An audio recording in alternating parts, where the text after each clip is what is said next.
My Beloved Masters, composed by Srila Bhakti Vigyan Bharati Goswami Maharaj.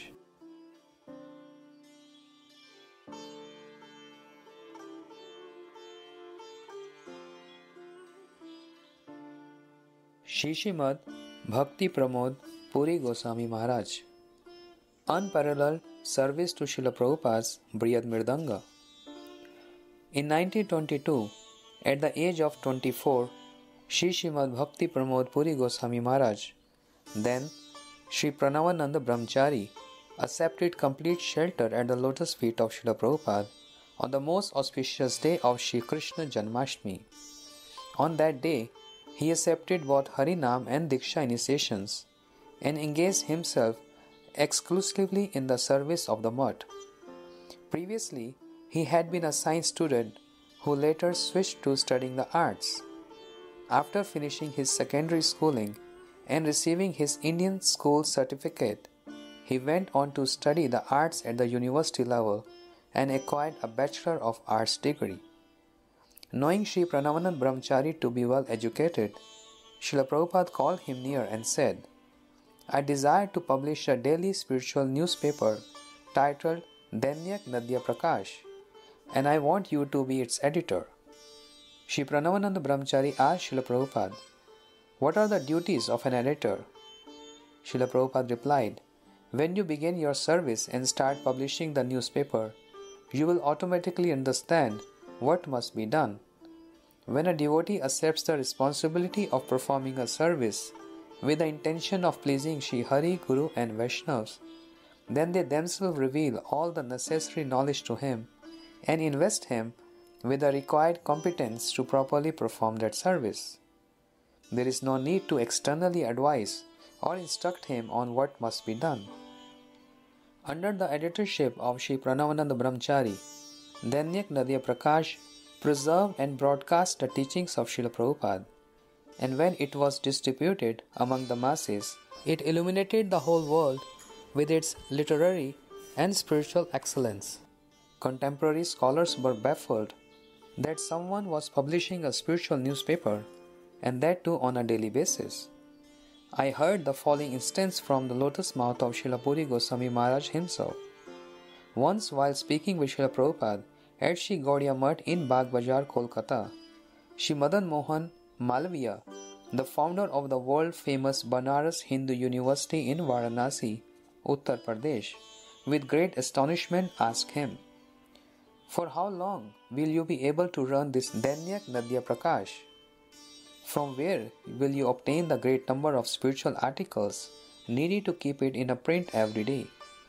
Srila Prabhupada replied, "Your astonishment pales in comparison to the astonishment I feel in seeing that you, a person regarded as foremost amongst the best scholars of India, is expressing wonder about these concerns. This material creation is merely the reflection of a quarter of the transcendental creation.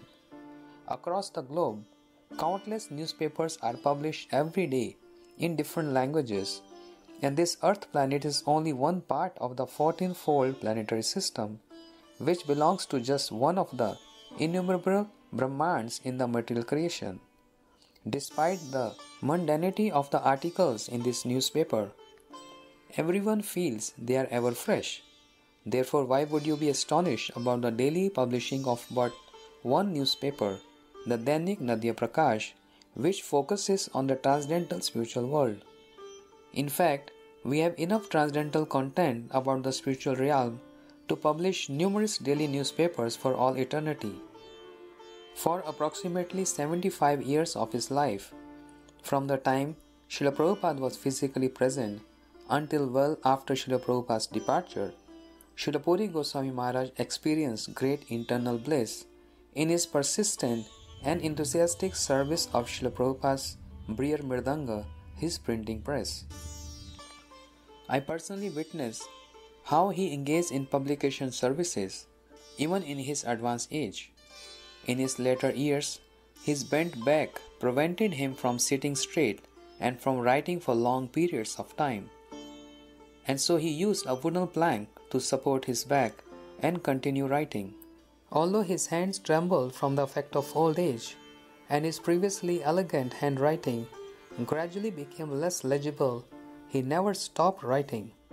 Despite his advanced age, he never discontinued his service to the Brihad Mridanga, for Srila Prabhupada had personally entrusted this service to him. Srila Puri Goswami Maharaj's untiring service has greatly benefited each and every devotee among the Saraswat Gaudiya Vaishnavas. During the time of Srila Prabhupada was physically present, Srila Maharaj served as the editor of Dainyak Nadya Prakash, wrote articles for the weekly Gaudiya magazine, and rendered various services for the publication of different scriptures, including an edition of Srimad Bhagavatam with Srila Prabhupada's commentary and his own introductory overviews of each chapter entitled Katha Sar. After Srila Prabhupada's disappearance, he became the editor of the monthly magazine Gaudiya and later Shri Chaitanya Vani, which was founded by my Guru Pad Padma. Additionally, he wrote numerous articles for a number of other magazines, and he edited and published many scholarly books. Srila Puri Goswami Maharaj's publication services presented each of the truly sincere followers of Srila Prabhupada with an opportunity to obtain their highest spiritual welfare. For this, the Sri Saraswat Gaudiya Vaishnavas remain eternally indebted and forever grateful to him. Whether Srila Puri Goswami Maharaj is acknowledged or not, all the Gaudiya Math branches and sub-branches established in the wake of Srila Prabhupada's disappearance, as well as those that will be established in the future, bear a strong unbreakable relation, whether direct or indirect, to the transcendental words Vani expounded in his literary contributions. No respectable, virtuous person will ever deny this. Complete dependence on Bhagwan. The various disturbances that manifested within the Gaudiya Math institution following the disappearance of Srila Prabhupada inspired Srila Puri Goswami Maharaj and his godbrother Sri Ananda Leela May Prabhu to relocate to a place on the bank of the Ganga in Kalna, a town in the district of Bardhaman. Kalna was sanctified by the foot dust of Sri Chaitanya Mahaprabhu and Sri Nityam Prabhu during their visit there. During one of his preaching missions to England, Sri Srimad Bhakti Hridaya Van Goswami Maharaj met the king of Vardhaman. In 1959, on the recommendation of Sri Van Goswami Maharaj, the king donated the ancient Anant Vasudev temple in Kalna to Srila Puri Goswami Maharaj. At that time, Srila Puri Goswami Maharaj had already been serving his personal deities, Sri Sri Radha Gopinath, for a considerably long time. Honoring the king's request, he then began serving both Anant Vasudev and Sri Sri Radha Gopinath with great love and affection. The Archan means deity worship performed by liberated personalities. For instance, the worship of Sri Gopal by Sri Madhavendra Puripad, Sri Govindev by Sri Rup Goswami Pad, Sri Madan Mohan by Sri Sanatan Goswami Pad, Sri Radha Vinod by Loknath Das Goswami, Sri Giriraj Shila by Sri Raghunath Das Goswami Pad, Sri Radha Raman by Sri Gopal Bhatt Goswami Pad, Sri Vrindavan Chandra by Srila Krishnadas Kaviraj Goswami, Shriman Mahaprabhu by Sri Narottam Das Thakur, Sri Sham Sundar by Srila Shyamanand Prabhu, Sri Sri Radha Gokulanand by Srila Vishnu Chakur Thakur, Sri Radha Vijay by Baldev Vidyabhushan Prabhu, and the many deities served by recent acharyas is not the same as the archan performed by ordinary conditioned souls. The difference between them is like that between heaven and hell. Liberated personalities are able to realize the transcendental non-difference between the three forms of Bhagwan: his name, his deity form, and his intrinsic form, Sarupa. Therefore, they were able to serve him in an appropriate mood.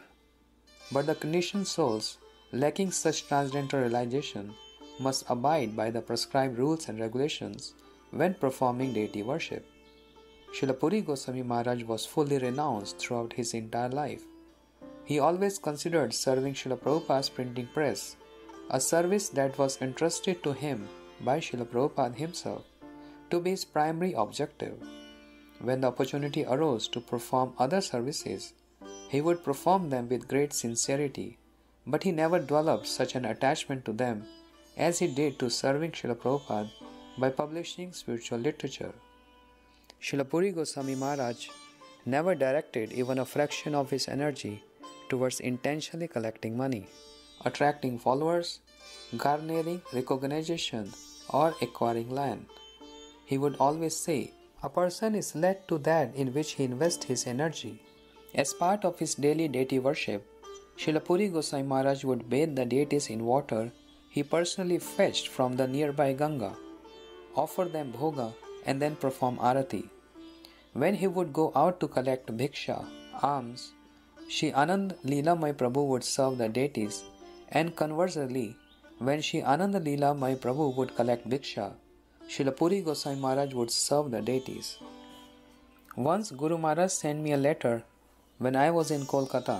He wrote, "To commemorate the appearance day of Srila Narottam Das Thakur, Shri Puri Maharaj is arranging for a festival to be held at the Anant Vasudev temple in Kalna on Maghi Purnima, the full moon day in January and February. It would be good if you could assist him. I have also asked Shri Krishna Kesha Prabhu, Shri Madhu Pathan Prabhu, Shri Vinod Bihari Prabhu, and others in Mayapur to join the festives." When I reached Kalna one day before the festival, I saw that the devotees Guru Maharaj had mentioned in his letter were already there.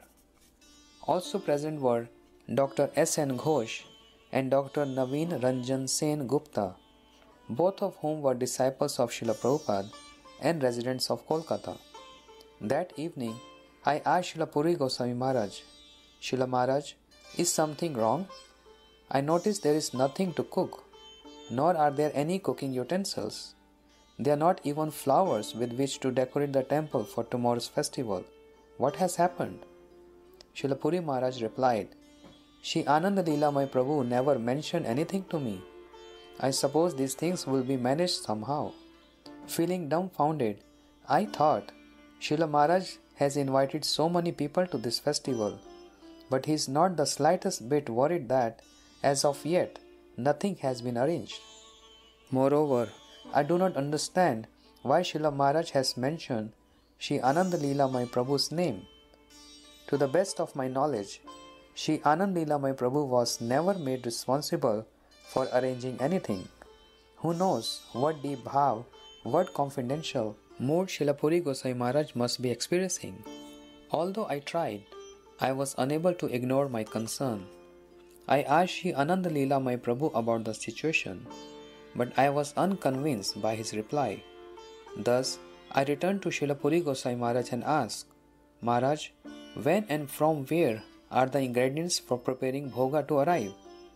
Srila Maharaj replied, "I cannot say, but I have firm faith that by the will of Bhagwan everything will be just fine." "Certainly," I replied. I then asked, "Is it possible to borrow large pots and cooking utensils from someone nearby?" He replied, "Shri Prakriti Bhushan Dutt lives close by. He is the chairman of the Kalna municipality and he has many such items, you can ask him." Early the next morning, on the day of the festival, I went to the house of Shri Prakriti Bhushan Dutt and knocked on the door. When he sluggishly approached the entryway, I realized I had just woken him. I first offered my apologies and then explained the reason for my visit. Without asking any questions or saying anything, he called for his servant and gave him the keys to the room where the pots and utensils were kept.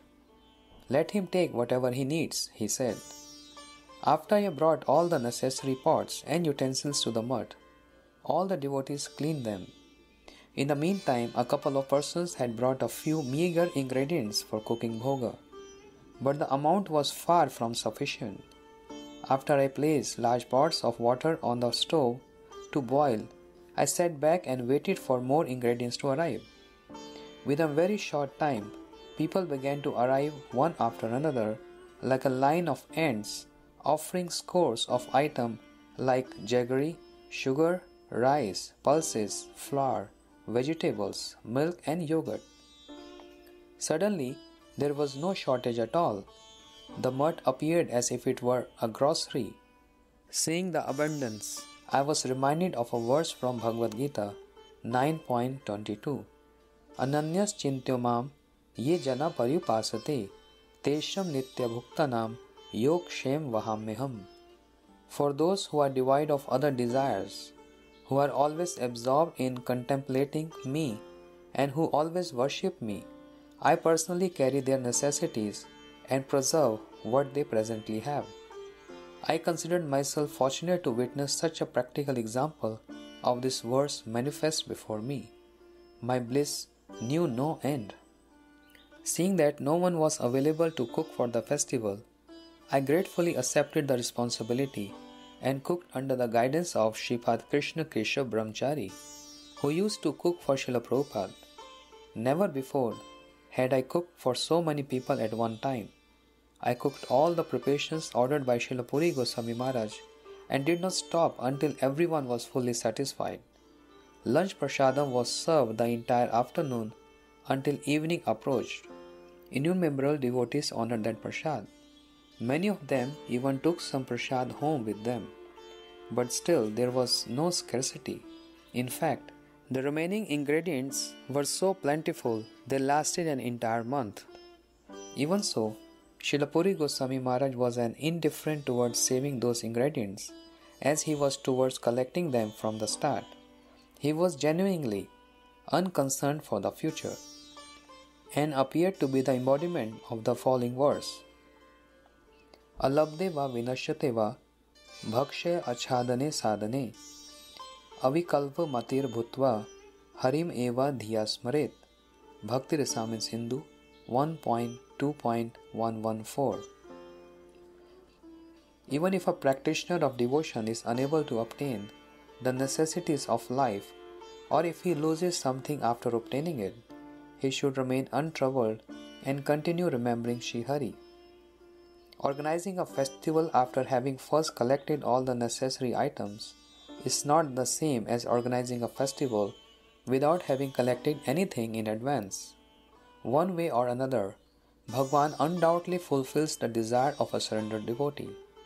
By Srila Puri Goswami Maharaj mercy, I was able to attend this memorable and distinctly unique festival, and thereby, for the first time in my life, gained the opportunity to receive darshan of several deities, including Shri Gaur Nityanand Prabhu, served by Shri Gauridas Pandit, the deities established by Shri Suryakant Sarkhel, the father of Shriman Nityam Prabhu's wives, Shri Janva Devi and Shri Vasudha Devi, the tamarind tree associated with Shri Chaitanya Mahaprabhu's pastimes, the deity of Shri Nam Brahm, served by Shri Bhagwan Das Babaji Maharaj, as well as a number of other worshipful deities and places in Kalna.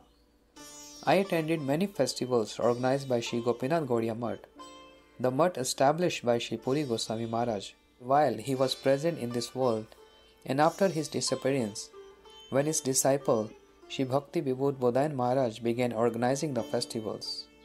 I can say that although modern convenience was made it relatively easy to arrange extravagant festivals, I never again saw a festival as remarkable as the one I experienced in Kalna, for which no prior arrangements were made. Srila Puri Goswami Maharaj's transcendental glories manifested at that festival, and witnessing them first-hand left a deep impression on my heart. Seeing only virtues, ignoring faults. Once, Srila Puri Goswami Maharaj asked me to write a report about the spiritual activities happening at the Gokul branch of Sri Chaitanya Gaudiya Mutt, where I was staying at the time. The report was to be published in Sri Chaitanya Gaudiya Mutt's monthly magazine, Sri Chaitanya Vani. Although I had no previous experience in composing articles for publication, I followed Srila Maharaj's instruction, considering it to be non-different from that of my Guru Maharaj. I sent my finalized report to him with a cover letter stating, Srila Maharaj Ji, although I have no prior journalistic experience, I have written this report to the best of my limited ability. Please accept whatever you deem adequate and reject the rest. When the report was published in Sri Chaitanya Vani, I noticed that he had published it exactly as I had sent it, with not a single word omitted or changed. The next time I met Vishula Maharaj, he told me, "Your writing was quite erudite. I did not find anything out of place or in need of editing, so I kept everything as it was." Hearing this reminded me of how Srila Krishnadas Kaviraj Goswami described Shri Haridas Pandit, the pujari of the Shri Govind Dev temple in Shri Chaitanya Charitamrita, Adi Leela 8.62 by saying, "Vaishnarve Gunagrahi na dekhiya dosh." He accepted the good qualities of the Vaishnavas and ignored their faults. Srila Puri Goswami Maharaj's conduct, not only in this instance, but throughout his life, served as proof that he has too possessed this special quality of seeing only the positive attributes of others. A Pranayi Bhakta. In earlier times, during Rath Yatra, the festival management used to arrange a special area in front of the chariots where devotees could perform kirtan without any disturbance. Common people were not permitted to enter there.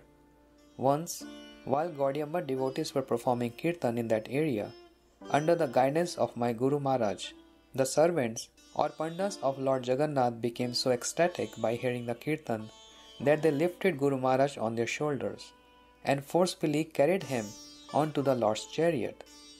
Meanwhile, absorbed in the mood experienced by the Braj Gopis when they met with Shri Krishna in Kurukshetra, Srila Puri Goswami Maharaj was dancing and singing the following song in front of the chariot. Seito pran nath painu, jaha lagi madan dahana jori genu. Shri Chaitanya Charitamrita, Madhya Leela 13.113. Now I have gained the Lord of my life, in the absence of whom I was burned by Cupid and was withering away. While Srila Puri Maharaj was fully absorbed in singing this kirtan, all the devotees around him also became immersed in the same mood of meeting and were feeling jubilant. A pickpocket used this opportunity to steal Srila Puri Goswami Maharaj's wallet from his bag. Since most of the devotees were absorbed in the kirtan, no one noticed except one of my godbrothers, Shri Narayan Brahmachari, later known as Shri Bhakti Prasad Puri Maharaj, who rushed forward and caught the pickpocket. While restraining the thief, Shri Narayan Brahmachari desperately tried to get the attention of Srila Puri Goswami Maharaj. But Srila Maharaj was so absorbed in kirtan that he didn't pay any attention to his words. When Shri Narayan Brahmachari tried more insistently, Srila Maharaj suddenly became very upset and chastised him. "Why are you disturbing me? Let him take the money. Money will come and go, but the mood that we are experiencing at this moment may not come again." Among the people who witnessed this, who could truly understand Srila Puri Goswami Maharaj's internal mood or the cause of his irritation? It is only when one is highly sincere and spiritually mature, or in other words, completely surrendered, that one will be able to even notice such a subtle thing, what to speak of understanding it. Therefore, although a Pranayi Bhakta may be present before us, and though we may personally witness his conduct, we will be unable to recognize him until we become completely sincere and surrender ourselves to his will. Without sincerity and surrender, we will not realize that his activities are those of a Mahabhagavat and not of an ordinary devotee. It is only when we become truly sincere that a Pranayi Bhakta, out of his non-duplicitous mercy, reveals his true identity and exalted position. At such a time, we will be able to not only understand the conduct of the Pranayi Bhaktas, but also keep it in our mind and heart and preserve it by imbibing it in our lives. By the mercy of these elevated Vaishnavas, we will be granted the vision to clearly understand the true form of their transcendental activities and the deep moods behind them. There is no possibility that Pranayi Bhaktas will manifest their mercy in a place where a fault in surrender is present. In the absence of their mercy, we will remain unable to recognize such advanced personalities. And because of this, we will at times misconstrue their conduct as being improper. Mahat kripa bina kono karma bhakti nai, Krishna bhakti dure raho, samsar nahi shay. Shri Chaitanya Charitamrita, Madhya Leela 22.51. One cannot attain bhakti without the mercy of a great devotee. What to speak of Krishna bhakti, one cannot even be relieved from the bondage of material existence. Therefore, it is only when one receives the mercy of Pranay Bhaktas that one can identify both Pranay Bhaktas and those who are sincere in their efforts to become Pranay Bhaktas. We have seen that if anyone would give even a single rupee to Srila Puri Gosai Maharaj, he would take it, touch it to his forehead, and then very carefully keep it in his bag, saying, "This money has been sent by Srila Prabhupada for the service of Bhagwan." But in the above mentioned incident, Srila Maharaj has said, "Let them take my money, but do not bother me." Why is it that he was in one instance showing deep respect for an object he considered to be sent by his Guru Maharaj for the service of Bhagwan, but in another instance has exhibited disregard for that very same object? Through this, Srila Puri Gosai Maharaj is demonstrating that when one is absorbed in performing a higher service, a smaller service may be automatically neglected. There is no consideration of loss or harm in this. Many people were present when the pickpocket was stealing Srila Puri Gosai Maharaj money, and each reacted to the incident according to his respective qualification.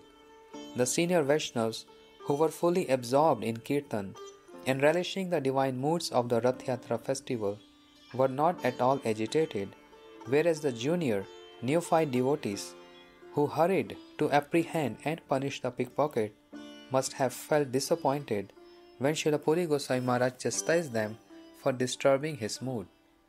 When I witnessed this incident, I was reminded of a verse from Bhagavad Gita 2.69. Ya nisha sarva bhutanam tasyam jagrati sammayami yasyam jagrati bhutani sa nisha pashyattu mune. Intelligence related to the soul is like night for common materialistic persons. However, a steady and controlled person with fixed intelligence remains awake in that same intelligence. The common person remains awake when intelligence is engaged in sense objects, but for he who perceives the absolute truth, the same situation is like night. Materialistic persons are conscious only of things related to the material world, and their concern for collecting money is such that they may fight over a single penny. But they have no time to think about their true spiritual welfare, paramartha, nor are they the least bit bothered to inquire about it. Conversely, those who are completely aware of Atma Tattva, or the truth about the soul, always endeavor to accrue their real transcendental wealth. They do not waste even a single moment by caring for material possessions, knowing well that such things hold no true value. In accordance with this verse from Bhagavad Gita, I could observe that the senior Vaishnavas participating in Srila Puri Gosai Maharaj Kirtan were completely absorbed, moods similar to his.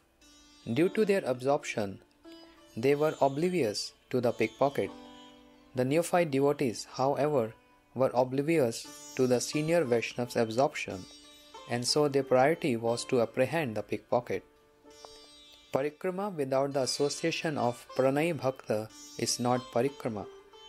I had the good fortune of performing parikrama of Shri Navdeep Dham, Shri Braj Mandal, North India and South India with my Guru Maharaj and many other disciples of Srila Prabhupada, Bhakti Siddhant Saraswati Thakur. They carried deeply intense feelings of separation within their hearts, and their words were so powerful that we would experience great bliss in their association. Despite our being engaged in the physical labor or organizing the parikrama from morning until night. Once, during Shri Braj Mandal Parikrama in Govardhan, the parikrama party reached Govind Kund later than the scheduled time. Srila Puri Gosai Maharaj addressed the assembled devotees, saying, "Although it is very late, and I am not capable speaker, Shri Bhakti Daita Madhav Maharaj has given me the service of speaking about every place we visit by reading excerpts from Shri Chaitanya Charitamrita, Bhakti Ratnakar, and other scriptures in which the glories of those places have been described. I do not mind speaking here, but it is late, and there are still many other places we must go. You all must be feeling quite hungry. Therefore, I will speak only if you are willing to listen. Otherwise, we will take darshan of the other places now and speak their glories when time permits, so that you may take prasad sooner rather than later. Everyone replied, as if in unison, food is plentifully available in our homes. We have come to perform parikrama and taste the nectar you are pouring in our ears. We are not here to simply eat, drink and sleep.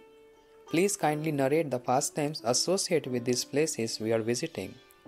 At that time, Srila Puri Goswami Maharaj began reading from Sri Chaitanya Charitamrita about the pastimes of Sri Madhvendra Puripad as well as the glories of Govind Kund and the pastimes that took place there. Next, he spoke on the glories of Giriraj Govardhan and recited Sri Govardhan Vas Pratnaka Dashakam composed by Sri Raghunath Das Goswami, in which Srila Das Goswami prayers, Nija Nikat Nivasam Dehi Govardhanatvam. O Giriraj Govardhan, please give me residence close to you. The entire assembly listened very attentively and remained so quiet that anyone could have heard a pin drop. Tears flowed from their eyes of many, and nobody experienced hunger or thirst. All were fully absorbed in Hari Katha. Nowadays, the devotees performing and arranging parikrama do not have to undergo the same level of strenuous labor as devotees did in the past. They have sufficient time to relax and hear Hari Katha. Despite this, we do not see the type of bliss we used to experience during parikrama manifesting in the current parikrama parties. When we perform parikrama in the association of Pranay Bhaktas, there is never any time for nonsense. Rather, we become completely focused on hearing, chanting and remembering. Only in the association of such exalted devotees can one understand and realize the real benefit of performing parikrama. Hearing the glories of the Dham is true Dham parikrama. Our parikrama party once stayed at Vrindavan, Darvaj Dharamshala in Mathura during Braj Mandal parikrama. It had rained heavily that particular year, and so Jamuna water level was much higher than normal. Due to his advanced age, Srila Puri Goswami Maharaj walked slowly and generally remained in the back of the parikrama procession. My service at that time was to trail behind and prevent pilgrims from becoming separated from the group. Fortunately, this gave me the opportunity to walk beside Srila Puri Goswami Maharaj and hear him comment on the glories of each place we passed. Noticing the locals passing urine and stool very close to the ghats, many pilgrims in our parikrama party would spit in disgust as they walked past those places and remained fixated on it, keeping it as a topic of discussion for much of the parikrama. Seeing this, Srila Puri Goswami Maharaj expressed his displeasure with these pilgrims by saying, "These people have not come here to have darshan of the dham, but of stool and urine. The proper method of having darshan involves hearing the glories of the dham from the lips of a realized Vaishnava sadhu. These pilgrims have yet to realize that actual, authentic darshan cannot be attained through one's material senses." The severity of offending Vaishnavas. Once my godbrother, Shri Vishnu Das, later known as Shri Bhakti Vivek Paramarthi Maharaj, and I accompanied Srila Bhakti Pramod Puri Goswami Maharaj on a train from Kolkata to Puri. While the train was standing on the platform at Howrah station in Kolkata, a wealthy man, in the presence of many other passengers, spoke to Shri Vishnu Prabhu in a rude manner, cursing at him and calling him many derogatory names. The nature of Srila Puri Goswami Maharaj exactly mirrored Scripture's description of extraordinary personalities. Brajrad api kathorani, mridoni kusumad api, harder than a thunderbolt and softer than a flower. When the same wealthy man who had cursed Shri Vishnu Prabhu tried to offer pranami to Shri Puri Goswami Maharaj, in whom the qualities of sweetness and softness were prominent, Srila Puri Goswami Maharaj manifested his quality of forcefulness and strongly rejected his offer. He told the man, "You have committed Vaishnava Prad. What to speak of accepting an offering I do not even want to speak to or keep any relation with a person like you. The wealthy man said, Maharaj, I want to serve you. Please be merciful and accept this small offering from me. Srila Puri Gosai Maharaj said, If I accept service from you, I too will be implicated in your offense. I will never accept anything from you. Despite his insistence, the wealthy man was unsuccessful in his attempts to persuade Srila Puri Gosai Maharaj to accept his offering. Unfortunately, he was unable to pick up on Srila Puri Gosai Maharaj's subtle hint that he should ask forgiveness from Shri Vishnu Das for his offense. Great eagerness to serve the Supreme Lord. One night, the deity Shri Gopinathji of Agradweep, Shri Gaudamandal, appeared to Srila Puri Gosai Maharaj in a dream. Previously, Shri Gopinathji was served and worshipped by expert singers and eternal associates of Shri Chaitanya Mahaprabhu, Shri Govind Ghosh and his two brothers, Shri Vasudev Ghosh and Shri Madhav Ghosh. In this dream, Shri Gopinathji expressed his desire to eat sweet rice cooked by Srila Maharaj. Srila Puri Gosai Maharaj gave fulfilling Shri Gopinath's desire the highest priority. Without delay, inconspicuously hired 4 rickshaws early that very morning with the help of Shri Bhupen Mitra and departed for Agrodweep with great enthusiasm. Several devotees, including my godbrother Shri Bhakti Nilay Mangal Maharaj and myself, accompanied him. As soon as we arrived, Srila Puri Maharaj prepared sweet rice for Shri Gopinathji. Previous to this experience, I had no knowledge of that place, nor had I known Shri Gopinathji resided there. It is due to Srila Maharaj's mercy that I was able to have darshan of Shri Gopinathji. Dham Parikrama is a limb of deity worship. During Navdeep Dham Parikrama, Guru Maharaj was respectfully engaged Srila Puri Gosai Maharaj in leading the Parikrama party. In this way, all the pilgrims could perform Parikrama under Srila Maharaj's senior guidance. Every morning in the mart, before the Parikrama party departed, a number of devotees and I would serve prasadam to the sannyasis, brahmacharis and pilgrims. Srila Puri Gosai Maharaj and Guru Maharaj, however, would not accept prasad at that time. I noticed they would accept prasad only after our parikrama reached Yogpit and they had darshan of the deities. I requested Srila Puri Gosai Maharaj, please kindly explain the reason you and Guru Maharaj have only now accepted prasad here at Yogpit and not in our mutt this morning. I am unable to understand the mysterious principle behind your conduct. Srila Puri Gosai Maharaj replied, Dham Parikrama is a limb of Archan, deity worship, just as the Pujari accepts prasad only after completing his Archan and is thereby not obliged to fast until the midday offering. We do not accept prasad until our first darshan of the day and do not observe any further fasting.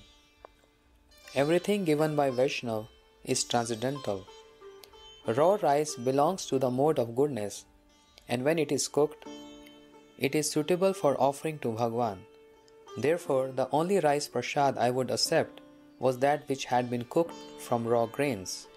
This habit was shared by Guru Maharaj and Srila Puri Gosai Maharaj as well. Once, during a deity installation festival, I attended with Srila Puri Gosai Maharaj at Sri Srimad Bhakti Saurabh Bhakti Sar Goswami Maharaj Mutt. We were served par-boiled, means processed rice.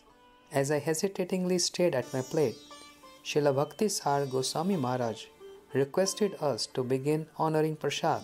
Knowing well that I would not accept processed rice, Srila Puri Gosai Maharaj looked at me and said, A Vaishnav has ordered us to accept prasad. Everything offered by the Vaishnav is nirguna or transcendental and free from the effects of the 3 modes of material nature. He then began honoring prasad. Humbled by Srila Maharaj's personal conduct, I decided to accept processed rice for the first time in my life. I began honoring the rice prasad for the pleasure of the Vaishnavas. Srila Puri Gosai Maharaj gave greater significance to a transcendental item given by a Vaishnav than to his own personal vow. By observing this, I received a profound teaching. A person may maintain vows in order to attain objects belonging to this 14-fold planetary system.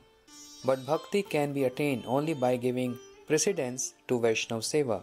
Srila Puri Goswami Maharaj personally lived this teaching. His unprecedented honor for all Vaishnavas.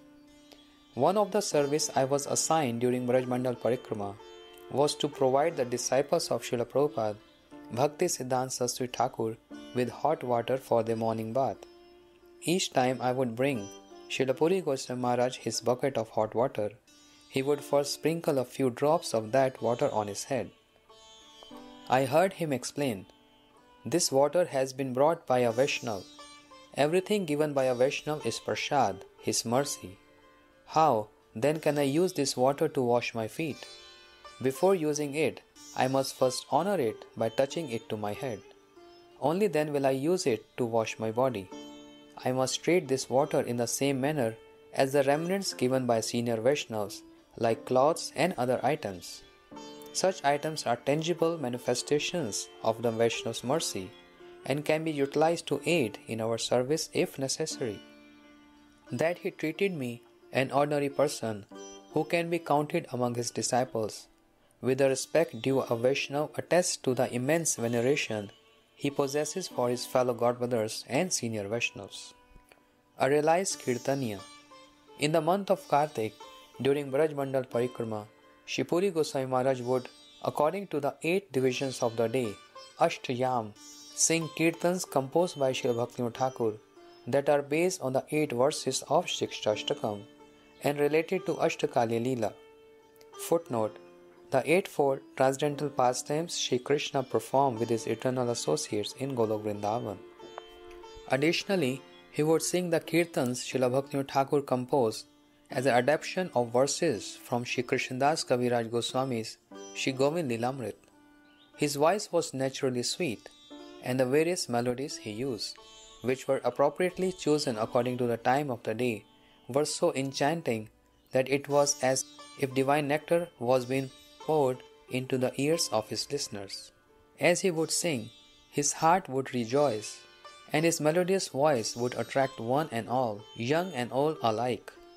Upon hearing such a glorious sound, every single pilgrim would leave aside his or her chores and rush to participate in Srila Maharaj Kirtans. No one could remain absent. While Srila Prabhupada was still physically present, Srila Puri Goswami Maharaj, then known as Sri Pranavananda Brahmachari, used to perform Sri Narottam Das Thakur and Sri Bhaktivinoda Thakur's Kirtans on the radio. In this way, he served Srila Prabhupada by assisting him in his mission to expose the living entities to pure Harinam Sankirtan, which has the potency to deliver the entire world. Once, while Srila Prabhupada was in Darjeeling, he listened to Sri Pranavananda Brahmachari sing Gopinath Mama Nivedan Suno on the radio. The divine ecstasy Srila Prabhupada experienced upon hearing this kirtan was so immense that when he returned to Kolkata, he called Sri Pranavananda Brahmachari to his room and asked him to sing it for him in private. Perhaps this is why Gopinath Mama Nivedan Suno was Srila Puri Goswami Maharaj's favorite kirtan.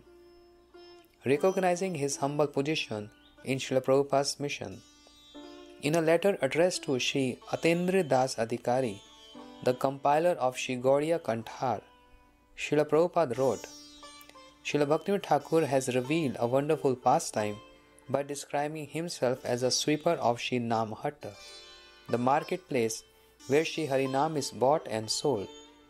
We, with our hundreds of collective mouths, will follow the footsteps of the great personalities who came before us.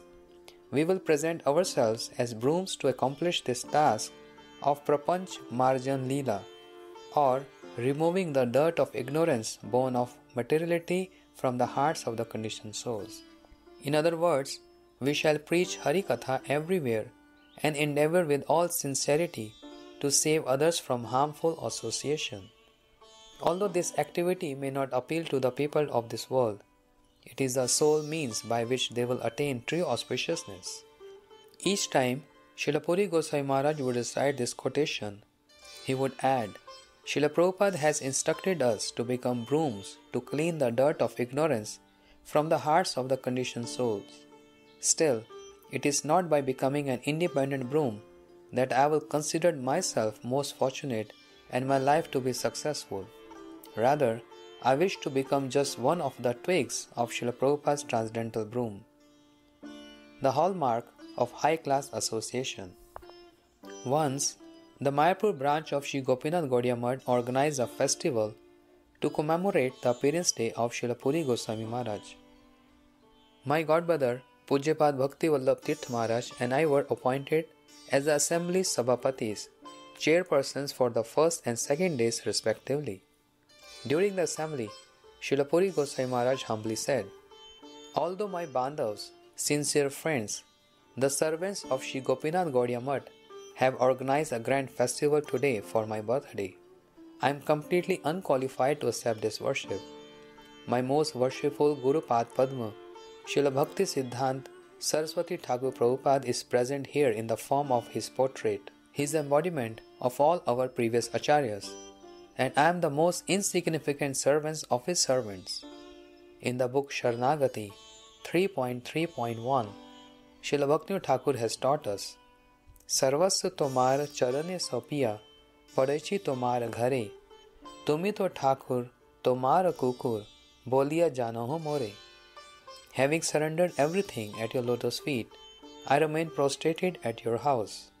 You are my Lord, kindly accept me as your dog.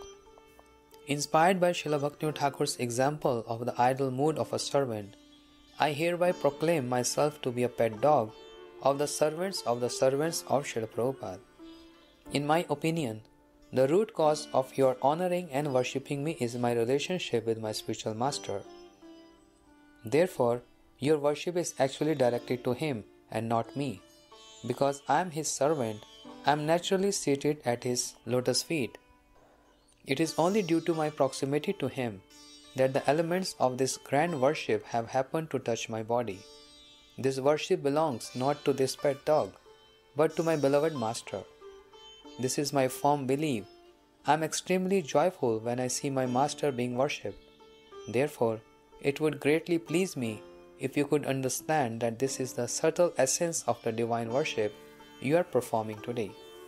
The humble manner in which Srila Puri Goswami Maharaj presented his views indicated that he was firmly situated in the most exalted Vaishnava association. In Sri Chaitanya Charitamrita Adi Leela 3.21, Sri Krishnadas Kaviraj Goswami has stated, "आपने न कहिले धर्म शिखाओ न जाए, यही तो सिद्धांत गीता भागवत गाए." A person cannot instruct others in religious principles if he does not practice them himself. This is the conclusion of Bhagavad Gita and Srimad Bhagavatam. Through his own conduct, Srila Puri Goswami Maharaj demonstrated that the conception of Shrot Parampara, the divine disciplic lineage through which pure spiritual knowledge descends, becomes adulterated when one accepts the adoration shown by others as one's own. It is only when one is firmly in line with the Shrot Parampara that one is adorned with transcendental realization. Srila Puri Goswami Maharaj's humble address on his appearance day reminded me of the divine humility demonstrated by Srila Krishnadas Kaviraj Goswami, Srila Rupa Goswami, Srila Sanatan Goswami, and other exalted personalities in our Gaudiya Vaishnava lineage.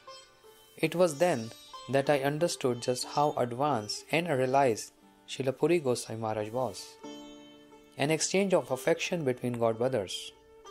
One day, Guru Maharaj called me into his room and, after handing me flowers, fruits, sweets, a set of saffron-colored cloths, and an envelope containing pranami, he ordered, "Go and give these things to Srila Bhakti Pramod Puri Maharaj and offer pranams to him with the utmost devotion. Offer pranam on my behalf as well. I am sending you because he may be hesitant to accept these items if I were to offer them personally." According to Guru Maharaj's order, I went to Srila Puri Goswami Maharaj's room, offered pranam and the items given by Guru Maharaj, and then relayed the message that Guru Maharaj also offered his pranam. Srila Puri Goswami Maharaj laughingly said, "According to the Tithi, today is my birthday. All this is for me on my birthday." Even though he is so busy, Madha Maharaj remembered my birthday. This was the first time I came to know the date of Srila Puri Goswami Maharaj's appearance day. In this way, Guru Maharaj initiated the practice of honoring the appearance day of his dear godbrother.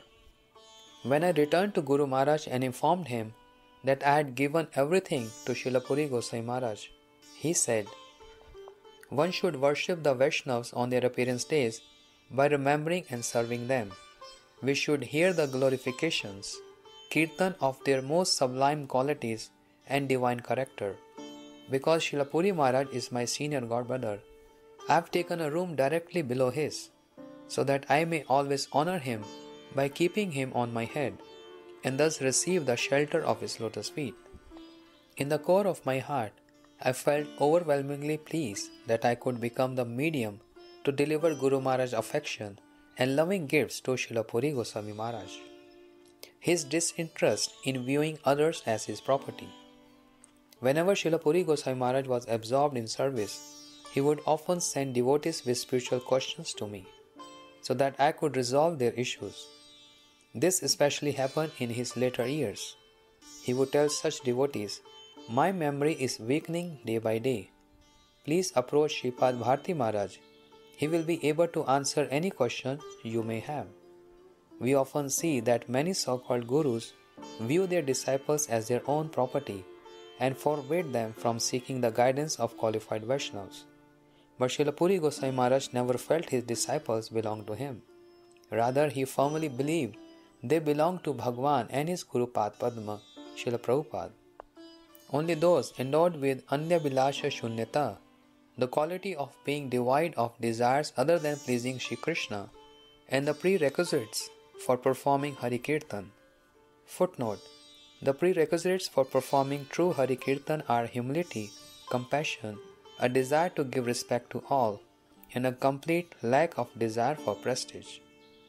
Are able to hold such a view and non-dupliciously send their disciples and followers to others for instruction. A godbrother's glorification. Shri Krishna Keshav Prabhu, a disciple of Srila Bhakti Siddhant Saraswati Thakur Prabhupada, would repeatedly tell us, even if a scholarly and realized Vaishnav like Srila Puri Goswami Maharaj does nothing but sit and chant Harinam in the mud, he brings about auspiciousness for the conditioned souls like us. By his divine potency, many people from outside will be attracted and come to him, and by virtue of his mere presence, the residents of the mutt will serve diligently. Even if we were to loudly beat our own drum, we would never attain even a fraction of the glories or the divine character with which he is adorned. Therefore, you should pray to always remain in his association. In my life, I too have seen that the presence of an elevated personality causes his surrounding area to become elevated as well. It is natural for a disciple to glorify his spiritual master, but that a godbrother would glorify him is truly a testament to his extraordinary qualities. His eagerness for Bhagavad Darshan. Once my godbrother, Shri Brahmanand Das Adhikari, came from 1 gram to Puri to have darshan of the Dham. After Shri Brahmanand Prabhu repeatedly requested Srila Puri Goswami Maharaj to accompany him, Srila Maharaj relented and agreed to go with him to have darshan of Shri Ananta Vasudev in Bhubaneswar. Shri Brahmanand Prabhu, who was quite ignorant but how to accord due honor and respect to senior Vaishnavas, spent a great deal of their time visiting other places along the way, like Khandagiri, Udaygiri, and so on. By the time they reached Bhubaneswar, the temple of Shri Ananta Vasudev had closed. They had no choice but to return to Puri. For the rest of the day, Srila Puri Goswami Maharaj fasted from even water. On the way to Bhubaneswar, he had mentioned to Shri Brahmanand Prabhu that he would not accept water or prasad until they received darshan of Shri Ananta Vasudev. It was only for Shri Ananta Vasudev's darshan that Srila Maharaj had agreed to go to Bhubaneswar in the first place. He was uninterested in visiting many different places. Needless to say, he was quite upset. When they reached the mutt, it was only after first bathing, applying tilak and performing Gayatri that Srila Puri Goswami Maharaj honored Shri Jagannath Prasad brought by my godbrothers Shri Naveen Madan Brahmachari, later known as Shri Bhakti Nirmalanand Van Maharaj. Where can one find such eagerness and dedication for Bhagavad Darshan or Vaishnav Darshan nowadays? Srila Puri Goswami Maharaj's conduct made me realize he was not of this world. It made me understand that he was comprised not of the elements of this material world, but of the divine elements of the spiritual world, recognizing the value of a fault finder. When the devotees of Sri Chaitanya Gaudiya Math would perform parikrama of South India, under the guidance of Srila Puri Goswami Maharaj, Srila Maharaj would earnestly inquire about the history of every place he would visit, the deities, their pastimes, their glories, the method in which they were worshipped, the procedure for receiving their darshan, and many other details. He would note all these details in his diary, and when he would return to Kolkata, he would write an elaborate report for Sri Chaitanya Vani describing the parikrama. One day I was sitting in his room reading a draft of one such report. Seeing that he had forgotten to mention a particular place we had visited, I mentioned it to him. "You are right," he responded. "I will include that also." He continued, "It is my principle to accord more appreciation to those who notify me of mistakes in my work than to those who may notice but remain quiet.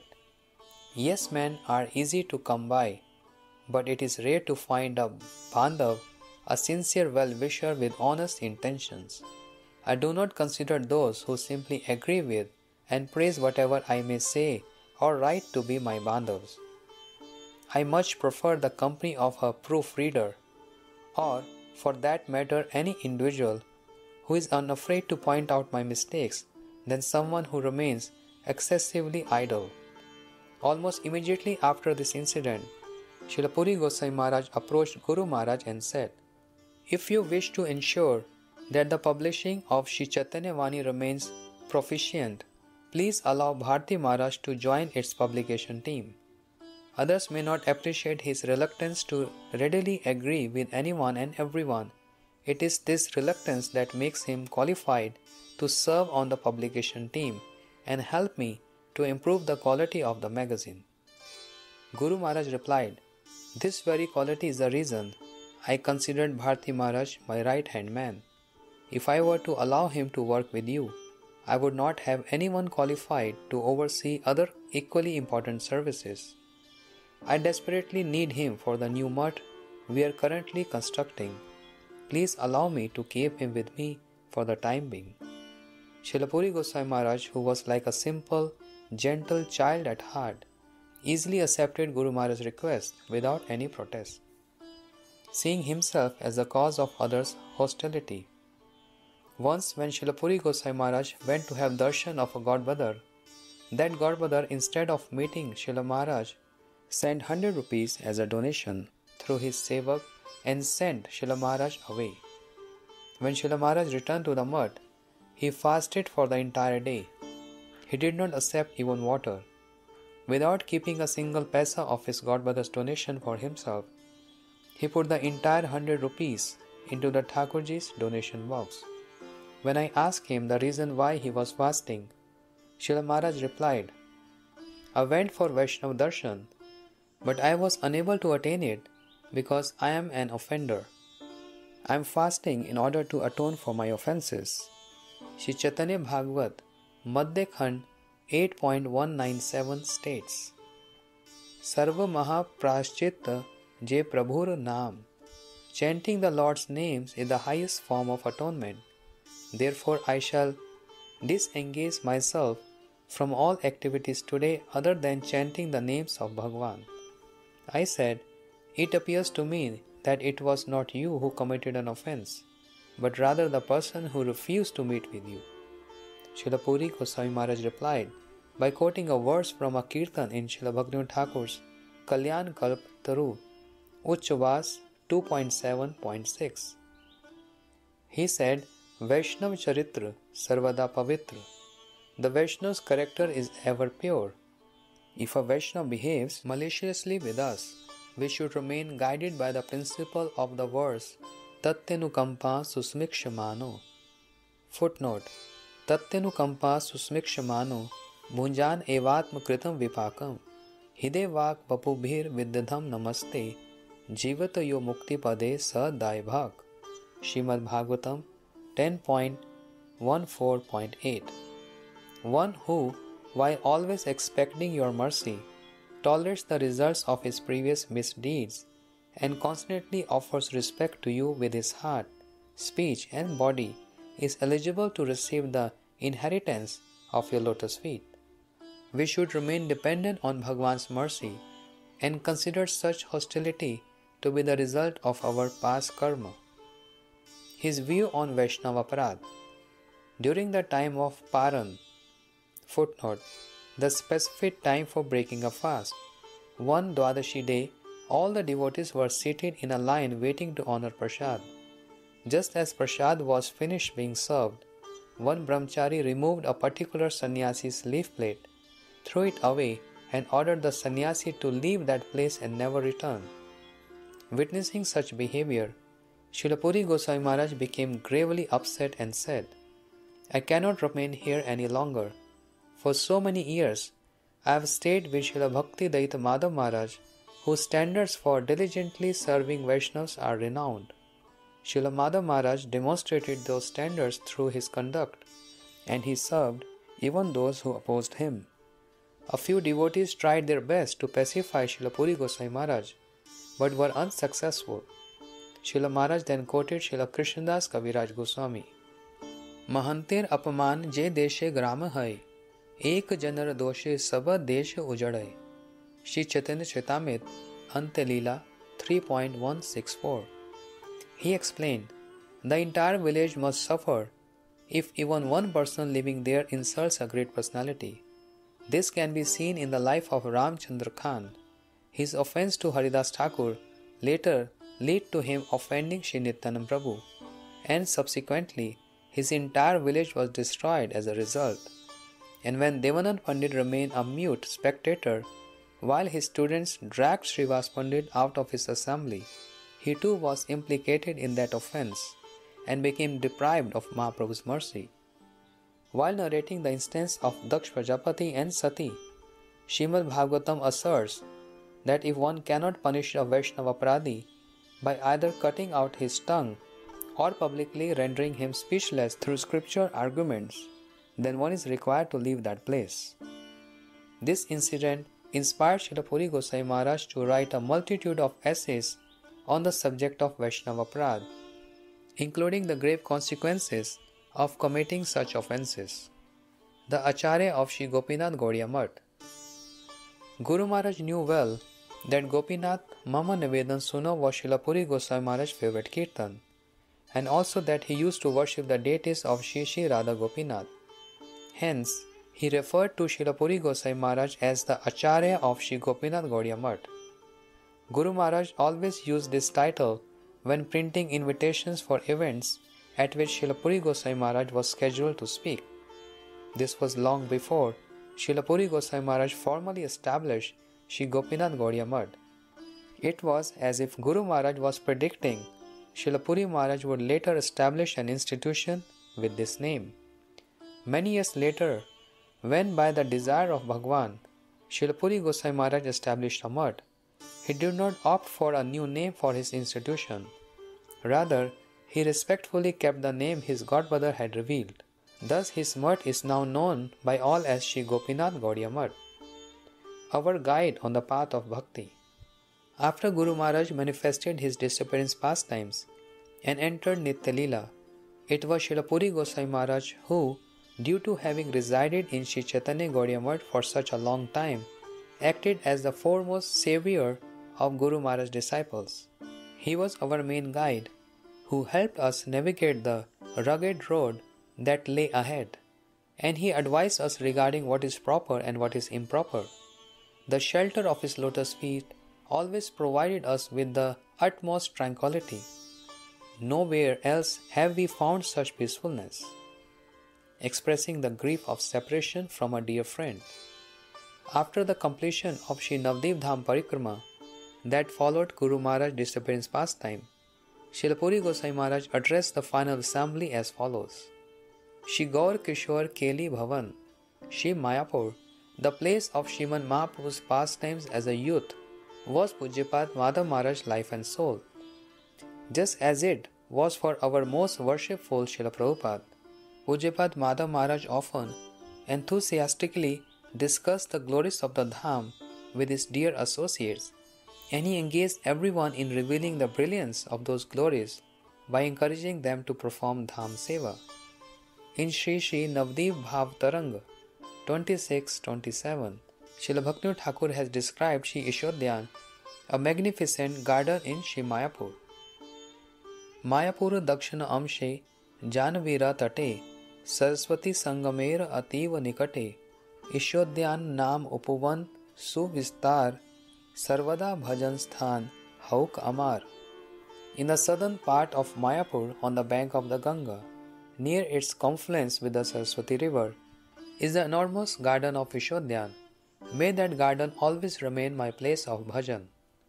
Je vane amar Prabhu Shri Sachi Nandan, Madhyan karen leela lay bhaktajan, Vanu shobha heri, Radha Krishna pade mane, Se sabha swarup sada amar nayane. Seeing that garden in which my master Shri Sachinandan performed his midday pastimes with his devotees, I am reminded of Shri Shri Radha Krishna. May such places always appear before my eyes. Pujyapat Madhav Maharaj, the servant of Srila Bhaktivinoda Thakur, fulfilled the Thakur's ardent desire to manifest the glories of serving Ishodhyan to the whole world. Although there is ecstatic rejoicing on the spiritual plane in Ishodhyan today, because Pujyapat Madhav Maharaj now resides here eternally in the form of his Samadhi, we on this material plane are experiencing unbearable distress in separation from him. Tears now fill the eyes of his godbrothers, his disciples, and all those who have been attracted by his qualities. In his absence, the presence of the thousands assembled here and the resounding kirtan they perform are as if meaningless to me. Srila Maharaj then ended his address by quoting the verse through which Srila Raghunath Das Goswami, in his Sri Stavavali, Shri Pratna Ashraya Chaturdashakam 11, expressed the torment of his separation from Shri Rup Goswami Pad. Shunyate Mahagoshtam, the land of Braj has become desolate. Such was the strong, affectionate bond shared by Srila Puri Gosai Maharaj and Guru Maharaj. Their intimate relationship was the reason Srila Puri Gosai Maharaj displayed deep parental love for Guru Maharaj's disciple. The cornerstone laying ceremony of Sri Gopinath Gaudiya Math, Mayapur. Srila Puri Gosai Maharaj entrusted his disciple Sri Gopinath Prabhu with the responsibility of finding and acquiring land in Sridham Mayapur, where the first branch of Sri Gopinath Gaudiya Math would be constructed.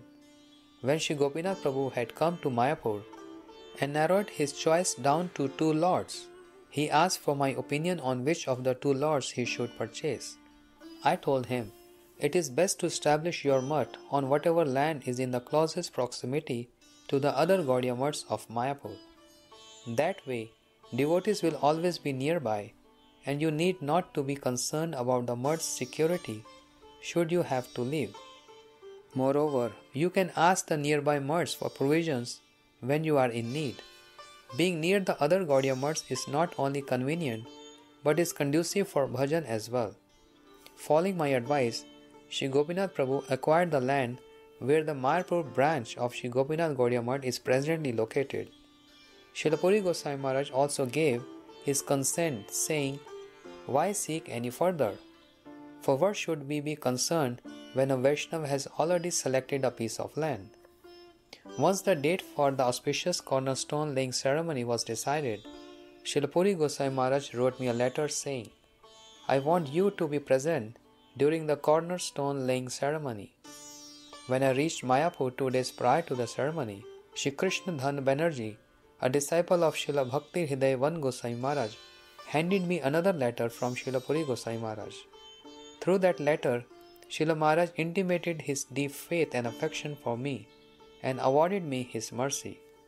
Srila Maharaj wrote, The grandmother of my dear Gopinath Prabhu has left this world. She was also my disciple. Her funeral and related services will be held in Amata, near Kolkata, and I must attend. I am pleased to know you have already reached Mayapur. I can completely rely on you to conduct the cornerstone laying ceremony in my stead. I wholeheartedly accept whatever you choose to do, as I trust it will be most auspicious. As I processed Srila Puri Gosai Maharaj's order, I found myself struck by his humble Vaishnav nature. I thought, since I joined the mutt, I have seen Srila Puri Gosai Maharaj preside over formal ceremonies as per Guru Maharaj's desires. He is renounced as being expert in these matters, and I have always considered myself fortunate to have served as his assistant during such functions. But today, by his mercy, I will perform the cornerstone laying ceremony for his mutt on his behalf. I invited Vaishnavas from all the mutts in Sri Navdeep Dham to attend. On the day of the ceremony, at an auspicious time, I reached the future site of Sri Gopinath Gaudiya Mutt with a spade, bricks, and other building tools and materials. The number of devotees assembled for the occasion was much greater than I had expected. Even devotees from Sri Chaitanya Mutt, who generally never attended such functions, were present. As all the assembled devotees enthusiastically performed kirtan, 5 bricks were worshipped according to the Vedic prescriptions for laying a cornerstone. Shri Fani Lal, a disciple of Shri Srimad Bhakti Vichar Yajavar Goswami Maharaj, untiringly played mridanga for several hours. I distributed sandesh and other sweets I had purchased from Navdeep, but they were quickly finished by the many devotees in attendance. We then purchased and distributed all the sweets available from the one sweet shop in Mayapur. If I remember correctly, the turnout was so great that even after this, there were still some devotees left who did not receive prasad sweets. It was due only to Srila Puri Gosai Maharaj's reputation as one of the community's most exalted Vaishnavas that so many people devotedly attended the cornerstone laying ceremony. Non-enviousness between godbrothers. Once when I was at Sri Chaitanya Gaudiya Mutt in Jagannath Puri, the vice principal of Khadirpur University, Dr. Narayan Bandyopadhyay of Behala, Kolkata, came to stay in the mutt with his wife for a month of Kartik. I noticed that although his wife would attend Harikatha daily, he never did. One day during Harikatha, I was explaining the 4 main qualities of Bhagwan. He is Vadanyay, munificent; Kritagya, aware of all activities; Bhakt Vatsal, affectionate toward his devotees; and Samartha, capable of achieving everything. As I explained the meaning of the word Kritagya, one who knows Gaya, the activities, Kritya, everyone performs, Dr. Narayan Bandyopadhyay happened to walk by. This explanation piqued his interest, as he had never before heard it described in this way. He remained listening in the back of the hall. After I finished my lecture, he approached me and said, "Your Harikatha was quite touching. I would like to hear Harikatha from a devotee like you every day. Please accept me as your disciple and give me shelter." "I do not give mantra diksha to anyone," I replied. "You may accept diksha from a pure devotee and thereby make your life successful." After performing the month-long Kartik Vrata, Dr. Narayan Bandyopadhyay and his wife returned to Kolkata. There in Behala, they would daily visit Shri Srimad Bhakti Kumud Sant Gosai Maharaj Mutt, Shri Chaitanya Ashram to hear Harikatha. By hearing from Srila Sant Goswami Maharaj, they gradually became familiar with the tenets of Gaudiya Vaishnavism. As they become increasingly convinced of the need to accept a guru, they went to Sri Chaitanya Gaudiya Mutt in Kolkata with a desire to accept mantra diksha from Sri Srimad Bhakti Pramod Puri Gosai Maharaj. When they introduced themselves to Srila Puri Gosai Maharaj, Srila Maharaj asked, "Why haven't you requested Sri Sant Maharaj for diksha in Behala? Why have you come here instead?" Dr. Narayan Bandyopadhyay explained, "Maharaj ji, we would like to accept Diksha from a Brahmin-born Vaishnav. This concept is improper, Srila Puri Gosai Maharaj said. Brahmanata, the quality of being a Brahmin, is intrinsically present in Vaishnavata. Vaishnavas subsume all the qualities of Brahmins.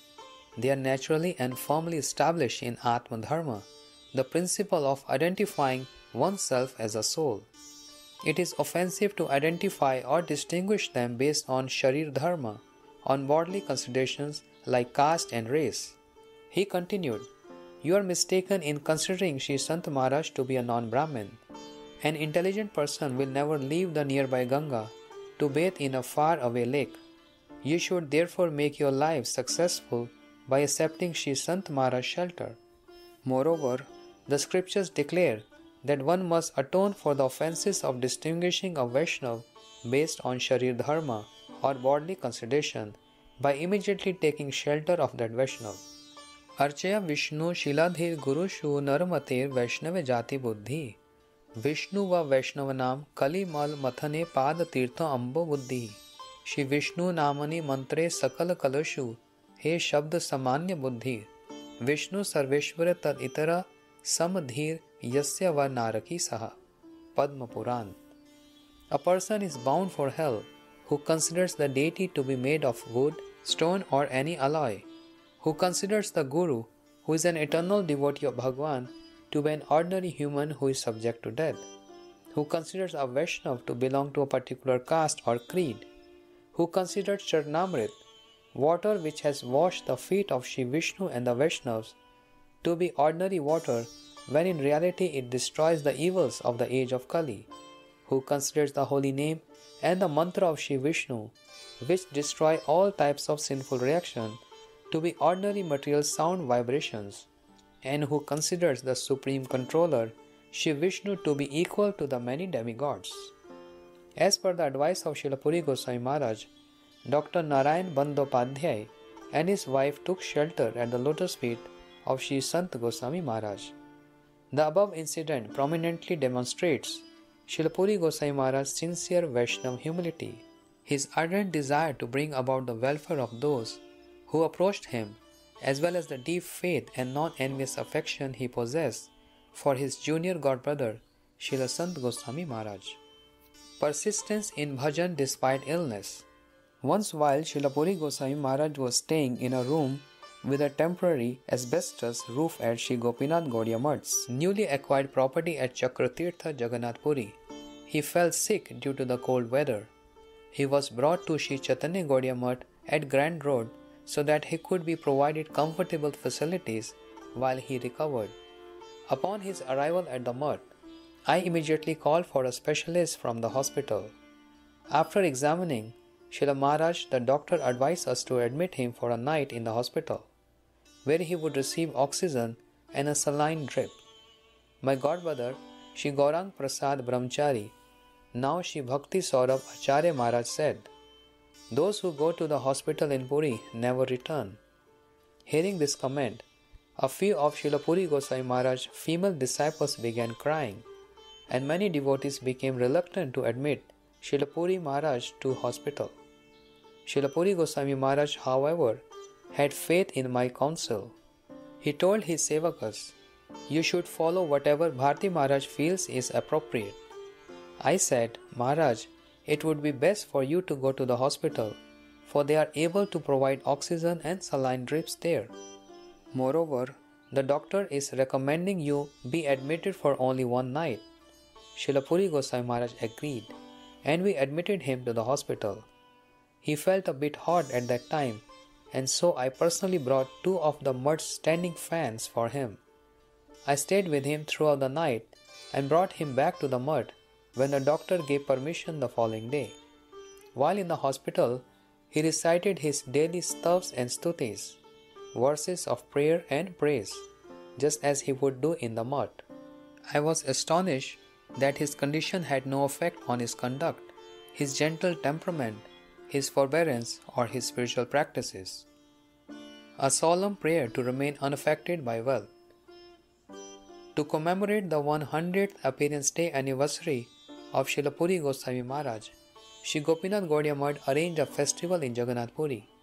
When Srila Maharaj arrived at the assembly, he respectfully requested Shri Srimad Bhakti Kumud Sant Goswami Maharaj, my godbrother Pujyapad Bhakti Vallabh Tirth Maharaj and me to sit on the dais. After we seated ourselves, Srila Maharaj personally applied sandalwood paste to our foreheads and garlanded us. As he spoke Hari Katha that day, he mentioned one point that struck me as especially significant and remains fixed in my memory even today. He said, "The life we lead now is vastly different from the kind of life we used to live. Previously, we considered a donation of 2 or 3 lakh rupees to be enormous. Footnote: 1 lakh equals 100,000. But nowadays, such donation no longer seems significant because by the grace of Srila Prabhupada, devotees from both within India and abroad currently make such large contributions to our mission.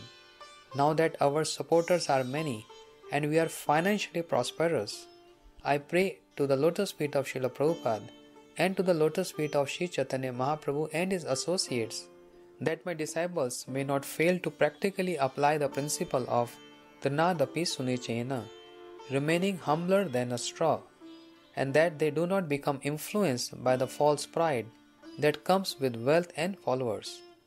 I pray that the opulence we have acquired may not obstruct their bhajan, that they remain steadfast, that they shall not deviate from the path of bhakti, and that their life goals remain fixed. I pray that they remain unaffected by opulence, and that they may realize and follow the essential teachings in the following instructions of Srila Rupa Goswami." Srila Maharaj then quoted 2 verses. Prapanchitikaya buddhaya hari sambandhi vastuna mumukshu bi parityago vairagyam falgu kathayate. Bhakti Rasamrita Sindhu 1.2.126. When sadhakas who desire liberation renounce that which is related to Hari, such as the scriptures, the deity, the holy name, Mahaprasad, the spiritual master and Vaishnavas, considering them material, their renunciation is called futile renunciation, Falgu Vairagya. This is unfavorable to bhakti. Anasaktasya Vishayan Yatha Arham Upayanjita Nirbandha Krishna Sambandhe Yuktam Vairagyam Uchyate. Bhakti Rasamrita Sindhu 1.2.125. A person without attachment to sense enjoyment, who accept whatever facilities are appropriate for the service of Sri Krishna, is not bound by such activities. Such detachment is said to be Yukta Vairagya, renunciation through always maintaining a connection with Sri Krishna. Honoring all Vaishnavas, both senior and junior. Because of his natural humility, Srila Puri Goswami Maharaj's life and character demonstrated the full import of Sri Devkinandan Das' words. Haya chena hoibena Prabhu jato das Sabar charana vando dante kori ghas. Holding a straw between my teeth, I venerate the lotus feet of all the servants of my master, who ever were or will be. Not to speak of his senior godbrothers, he would offer pranam even to those he inspired to join the mud, like Sri Srimad Bhakti Kumud Sant Goswami Maharaj. Me, although I am so junior to him and like his disciple, as well as devotees who joined the mud much later than I did, he would clasp his hands and plead, "Please tell me the means by which I can repay the debt of your affection," expressing gratitude for a godbrother. In writing about his godbrother, Sri Srimad Bhakti Kumud Sant Goswami Maharaj, Srila Puri Goswami Maharaj has said, Sri Sant Maharaj's inner mood matched perfectly his external behavior. This quality of his is delightful and exemplary. This wretch is forever indebted to him for the mercy he has shown me. May he be victorious. Srila Prabhupada's final instructions. Srila Puri Goswami Maharaj would frequently mention the following in his Harikatha. The entirety of Srila Prabhupada's instructions and the example he personally set deserve perpetual scrutinization and implementation. This is certainly true. However, in keeping with the popular adage, Purva Pareo Paravidhi Balavan, the latter directive trumps those preceding. I present to you now the instructions Srila Prabhupada imparted to a group of devotees just 8 or 9 days before he manifested his disappearance pastime. He said, "In every place in this world, there exists a scarcity of Harikatha, which bestows ultimate perfection, the perfection of devotion. Our sole duty and dharma is to dispel this scarcity by preaching the service of Srimad Bhagavatam and Sri Bhagwan. Every place where Harikatha is present is to be considered a holy place. We have not come to this world to be carpenters or masons. We are simply the carrier of the message of Sri Chaitanya Dev. Sri Rupa established the innermost desire of Sri Chaitanya Dev in this world. The dust of his lotus feet is the object of our life's sole ambition." In our attempts to follow these instructions, which Srila Prabhupada repeatedly uttered in the final days before his disappearance, we must remember the following words of Sri Narottam Das Thakur: "Guru Mukha Padma Vakya Chitete Koriya Ekya Arana Koriho Mane Ash Shri Guru Charane Rati Eise Utama Gati Jai Prasade Pure Sarva Ash." Prem Bhakti Chandrika 1.2. Make the words emanating from the lotus mouth of Shri Guru one with your heart and inspire for nothing more. Attachment to the lotus feet of Shri Guru is the ultimate attainment, for his mercy fulfills all desires. I convey my gratitude to all the devotees sincerely striving to follow Srila Prabhupada and preaching the message of Bhagavat, wherever and in whatever form they may preach it. The importance of publication seva. Srila Puri Goswami Maharaj used to say, "I often heard from my most worshipful Gurudev Prabhupada, Srila Bhakti Siddhanta Saraswati Thakur, that the summum bonum of our lives should be to publish books and preach the message of Srila Bhaktivinoda Thakur and other predecessors Gaudiya Vaishnava Acharyas. This is the only way in which the conditioned souls can ever hope to attain Krishna Prem, the highest goal of life." Taking this instruction to heart, Srila Maharaj always maintained that it is the duty of Saraswat Gaudiya Vaishnavas to distribute all over the world magazines and books that illustrate the sublime teachings of Sriman Mahaprabhu. To this end, he spent his entire life in publication services, and he encouraged devotees for the same, saying, "The teaching must be distributed throughout the world." On Brajvas and Raghunuga Bhakti. When Srila Puri Goswami Maharaj held a festival at the old Dauji temple he acquired in Vrindavan, he instructed me to speak on the glories of Shri Vrindavan Dham. After my address, he spoke the following: "I am now in the very last phase of my life. My only wish is to spend the last few days of my life chanting Harinam at the lotus feet of Srimati Radharani, the Queen of Vrindavan. Without the blessings of the devotees, it is impossible to receive Radharani's blessings, for it is said, Vaishnava Kripa Jaha Sarva Siddhi. All perfections come through the mercy of the Vaishnavas." Srila Krishnadas Kaviraj Goswami has expressed, "Jagai Madai Haite Muise Papisht, Puri se Kit Haite Muise Lagisht. I am more sinful than Jagai and Madai, and even lower than a worm in stool. Although in following the Mahajans, the great authorities, I may repeat similar expressions of humility, my statements will amount to nothing but mere deception if genuine humility has not appeared in my heart. Now, at the end of my life, I have no desire to make any pretense of humility. I am no longer capable of giving lectures. Still, you have all spent a great amount of money to bring me here and to construct an opulent new room for me. In addition to your collective well-being, I pray that I may not be affected by even a particle of egotism due to accepting this service of yours, for Srila Bhaktivinoda Thakur has said, Amito Vaishnav e buddhi haile, amani na havo ami, Pratishtha asha asi hriday dushibe, hoibo niray gami. Kalyan Kalptaru, Uchvas 2.8.2.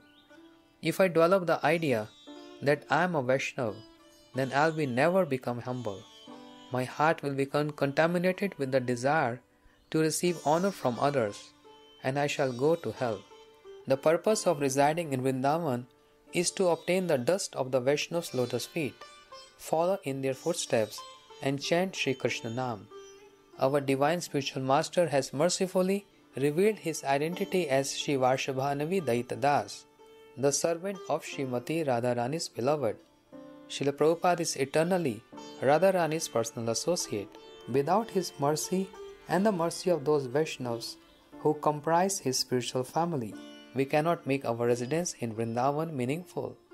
We must fervently pray for the ability to forever follow in their footsteps and constantly remember their lotus feet. We cannot achieve the mood of Vrindavan through simply follow Vidhi Marg, the path of regulative principles. Therefore, we must necessarily take up Raganuga Marg, the path of spontaneous, absorptive love.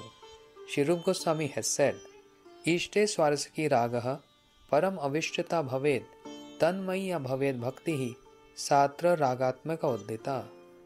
Bhakti Rasamrita Sindhu 1.2.272.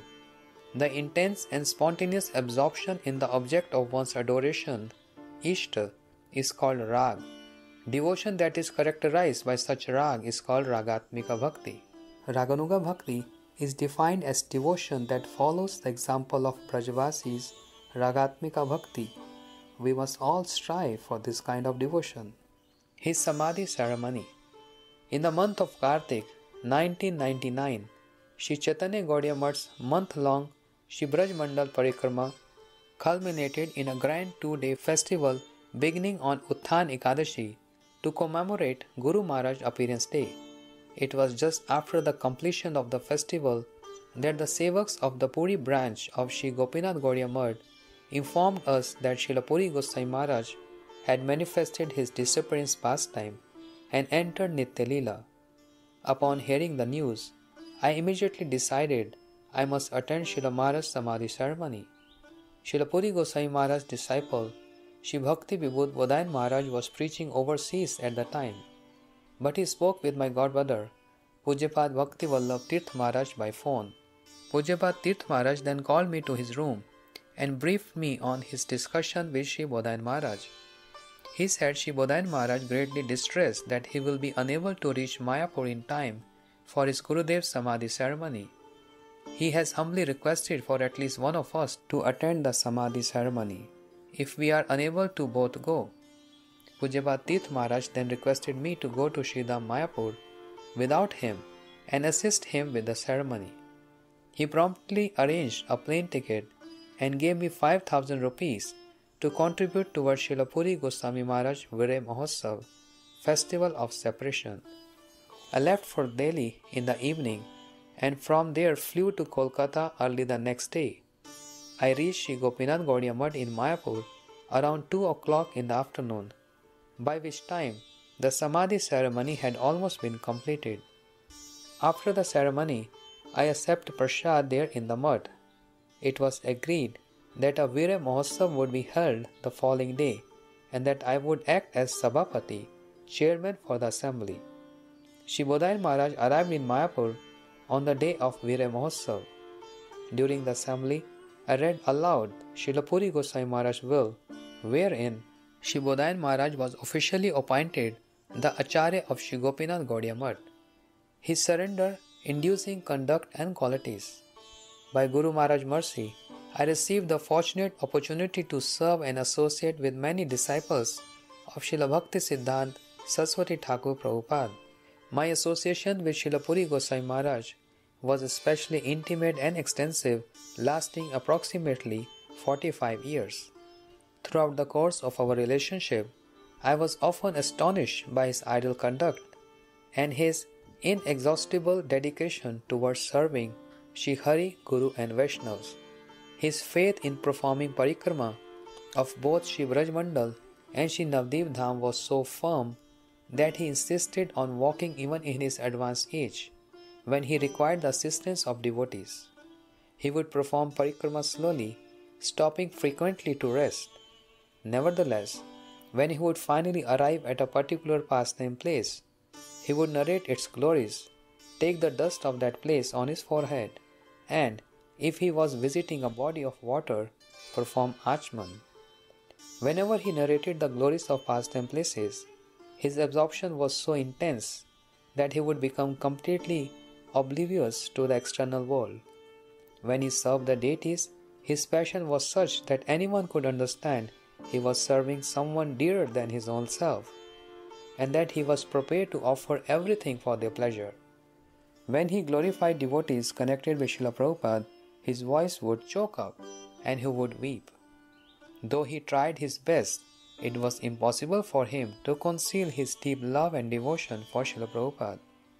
Simply witnessing the gentle manner in which he dealt with all other Vaishnavas was enough to inspire anyone to sell his life at his lotus feet for all eternity. Hearing him performing kirtan, especially the Ashtakali Leela Yam Kirtans, sung during the month of Kartik, felt as if someone was pouring nectar in our ears and transporting us to another world. His unwavering dedication to serve the Brihad Mridanga demonstrated his firm faith in the service Srila Prabhupada personally entrusted to him, as well as the faith he had in the order of his Gurudev. Such dedication inspired us to pray for similar nishtha, determined conviction towards Shri Guru.